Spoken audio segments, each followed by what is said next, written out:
Bonjour tout le monde, c'est Teresa. J'espère que vous vous portez bien en ce début de semaine. Et ma vidéo, ma méditation aujourd'hui, c'est comme si je venais juste dire bonjour, comment ça va? Parce que en méditant cette semaine sur un texte de la Bible qui est dans le livre de 2 Rois, le chapitre 4, à partir du verset 8 jusqu'au verset 37 environ, donc j'ai commencé à réaliser que dans nos sociétés actuelles, lorsqu'on dit à une personne bonjour, comment ça va, cette salutation ou bien cette question est plutôt rhétorique. La personne qui pose la question, on dirait qu'elle s'attend déjà à une réponse qu'elle sait déjà ou bien qu'elle présume déjà et que normalement quand on pose cette question, ce n'est pas parce qu'on s'attend à une réponse franche et ouverte de la personne à qui on pose la question parce que quand on va dire bonjour, comment ça va, la personne, on s'attend à ce qu'elle nous dise ça va bien et toi.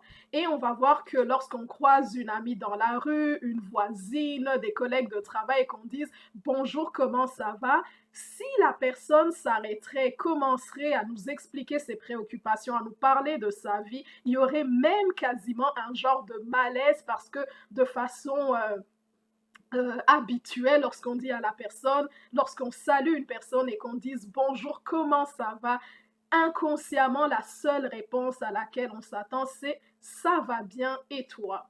Donc, le titre de ma méditation, qui est tiré justement d'un texte de la Bible qui a été justement mon inspiration de cette méditation, donc s'appelle tout simplement Tout va bien, ne me trompe pas. Et les personnes qui connaissent la Bible, qui lisent la Bible régulièrement, donc ils vont reconnaître ce texte où il était une fois, si je peux ouvrir ainsi, il était une fois dans une ville qui s'appelait Sunem, une femme de distinction, comme nous dit la Bible, qu'on appelle la Sunamite. Donc on ne nous donne ni son prénom, on nous la décrit juste, et puis j'aime bien quand la Bible utilise ce genre de personnage patron où on ne nous donne pas le nom, n'importe qui peut s'identifier à cette femme-là. On nous dit juste que c'était une femme assez aisée, une femme de distinction qui était mariée à un homme qui était vieux, comme nous dit la Bible, mais le texte ne nous permet pas d'en déduire que c'était une situation qui l'a dérangée ou pas. Mais lorsqu'on se fie à la mentalité de l'époque, on va se rendre compte que ça ne devrait pas être nécessairement un problème dans ce cas-là. Donc, on voit que cette femme, la Sunamite, on la décrit comme une femme qui, quand même, qui aimait Dieu et qui était comme penchée dans la chose de Dieu, si vous me permettez cette expression-là, parce qu'elle va dire à un moment donné à son mari, en parlant d'un prophète qui passait très régulièrement dans sa ville, et elle va dire, je me suis rendu compte que cette personne qui passe régulièrement dans notre ville, en l'occurrence Élisée, pour ceux qui vont lire le texte, est un homme de Dieu. J'aimerais qu'on lui construise comme une petite chambre, en tout cas, elle a demandé à ce qu'on construise une petite chambre, une chambre haute, un lieu de repos, comme un genre de lieu de séjour pour ce prophète-là, afin que lorsqu'il passerait dans le coin, il ne soit pas obligé d'aller se chercher un lieu autre, un lieu d'hébergement, mais qu'il soit directement hébergé par la famille, donc le couple de la Sunamite avec son mari. Et on va voir dans le texte que Élisée va quand même être touché après être passé plusieurs fois avec son serviteur dans ce coin-là, son serviteur qui s'appelait Géasi.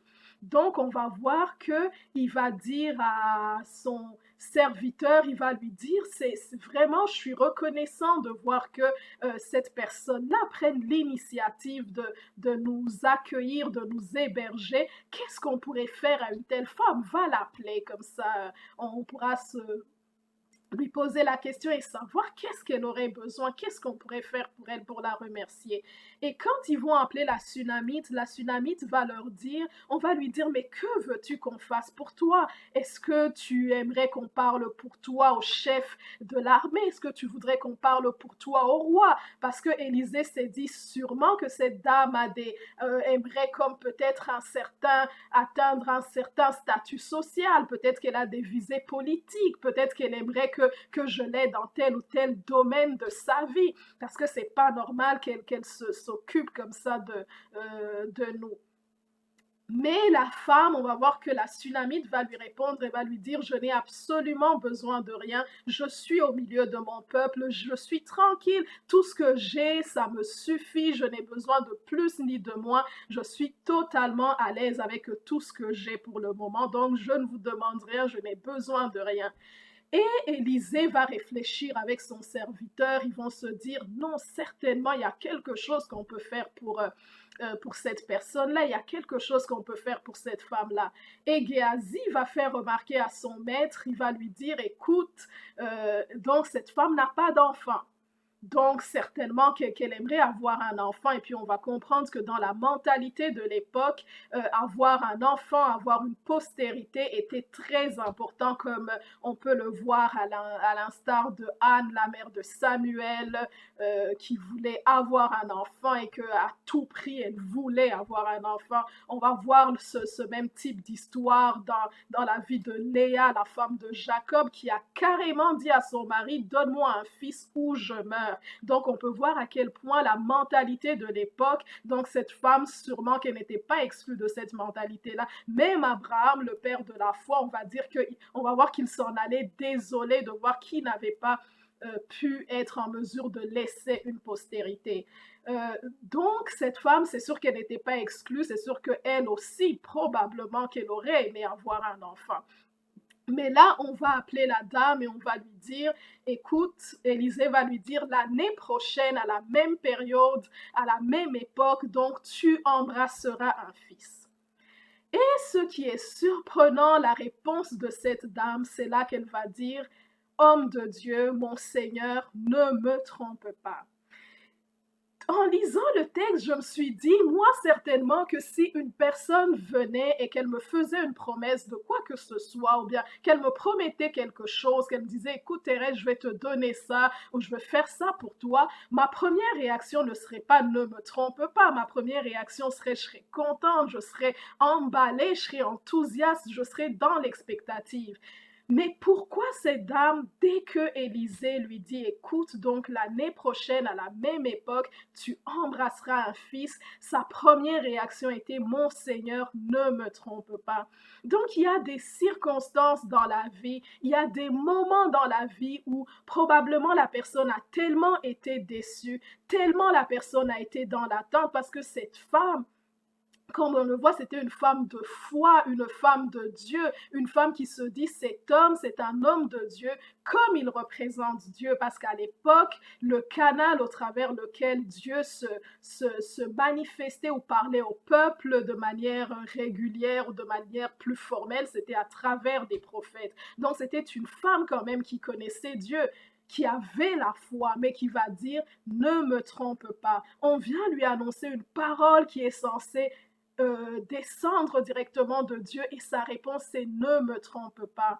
Peut-être qu'elle avait vécu des événements, peut-être qu'il y avait d'autres prophètes qui lui avaient fait donner une telle parole et que la parole ne s'était pas accomplie. Peut-être que par le passé, elle avait essayé éventuellement d'avoir un enfant et qu'elle n'avait pas pu l'avoir. Peut-être que par le passé, il y a des événements qui se passent dans nos vies qui font que lorsque on vient nous faire une promesse, lorsqu'on vient nous parler, lorsque la vague change ou la vague tourne, donc on est quand même sceptique, on devient même susceptible, on devient sensible. Cette femme qui apparemment ne manquait de rien, comme nous dit la parole de Dieu, cette femme qui se suffisait, qui avait absolument besoin de rien, mais Dieu vient mettre le doigt sur ce qui lui manquait. Dieu vient parler et toucher exactement le point sensible. Et quand Dieu touche ce point sensible, ce qu'elle va faire, elle va dire ne me trompe pas,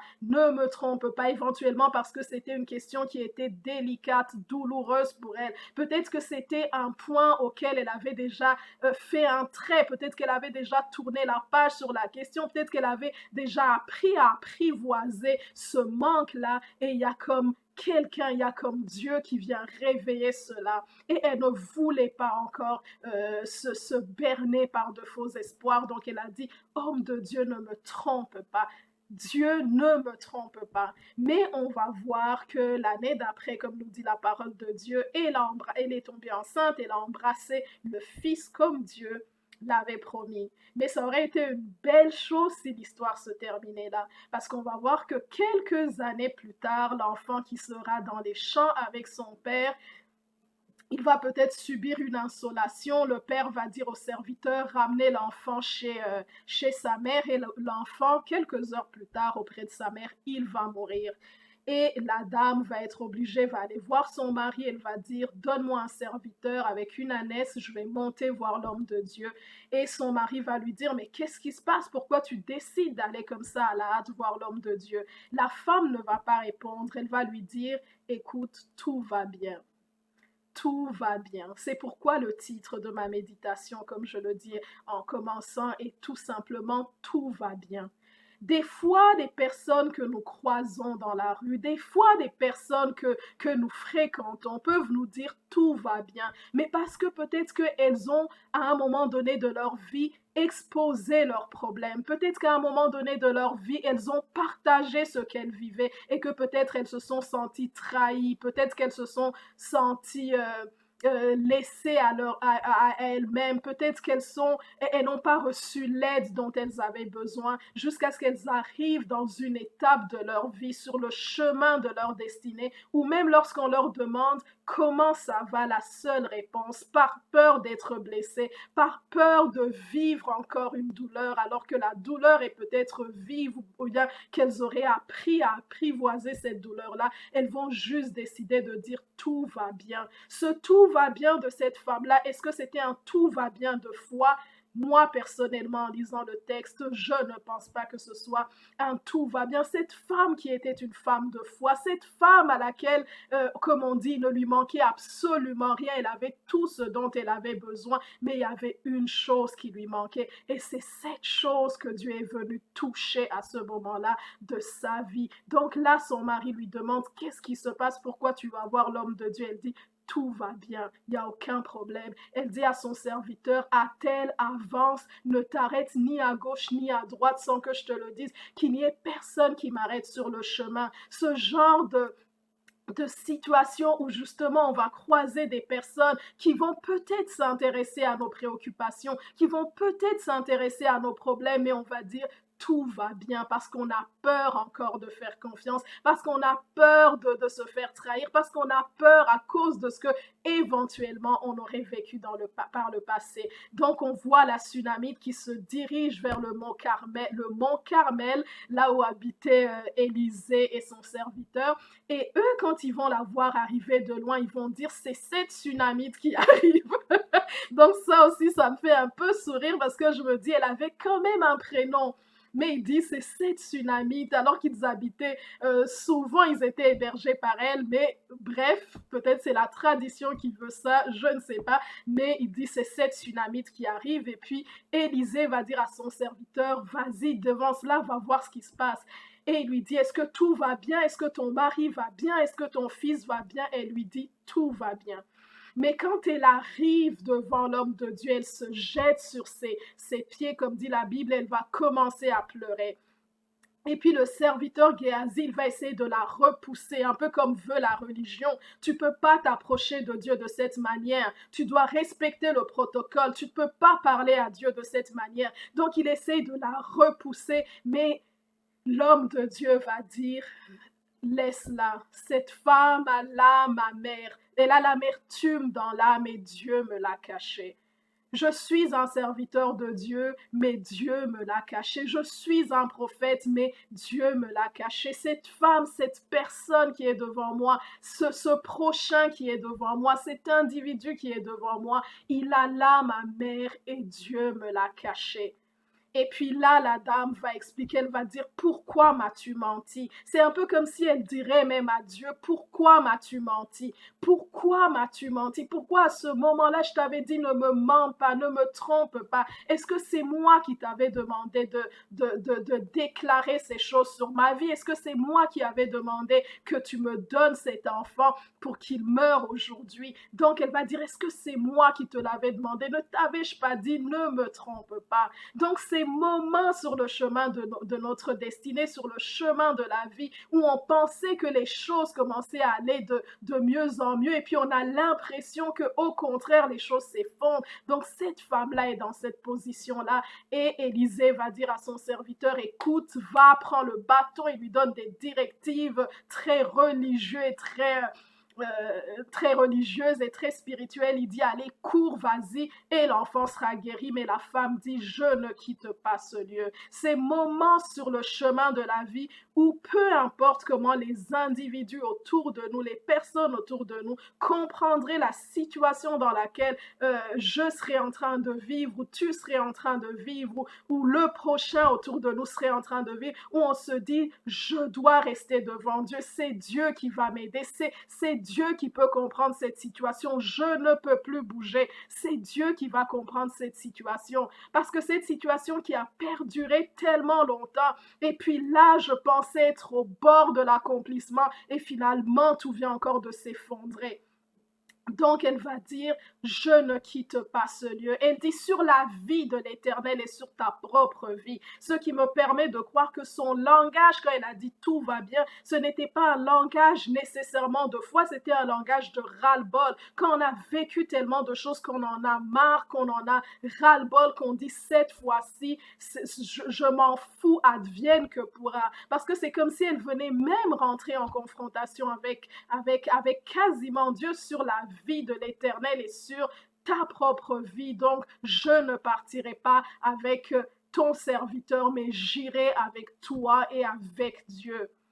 Donc, la parole de Dieu nous dit, on va voir que la parole de Dieu nous dit dans la Bible, déchargez-vous, en parlant de Jésus, déchargez-vous sur lui de tous vos soucis, car lui seul sait prendre soin de nous. Ou bien de faire connaître à Dieu tous nos problèmes, tous nos soucis, par des supplications, avec des actions de grâce, de nous présenter devant Dieu, qui est le seul qui peut être notre solution dans des moments de difficulté. Et on va voir que Jésus, en enseignant à ses disciples qui lui ont dit, enseigne-nous à prier, il va leur dire, donc dites, notre Père qui es aux cieux, que ton nom soit sanctifié, que ton nom soit mis à part, que ton nom ne soit pas nommé parmi tous les noms de ceux qui n'ont pas été capables, par exemple, de guérir telle maladie, que ton nom ne soit pas nommé. Parmi, par exemple, les gens qui ont promis et qui n'ont pas tenu promesse, que ton nom ne soit pas nommé. Parmi les gens qui n'ont pas su comprendre la situation dans laquelle j'étais, que ton nom ne soit pas nommé.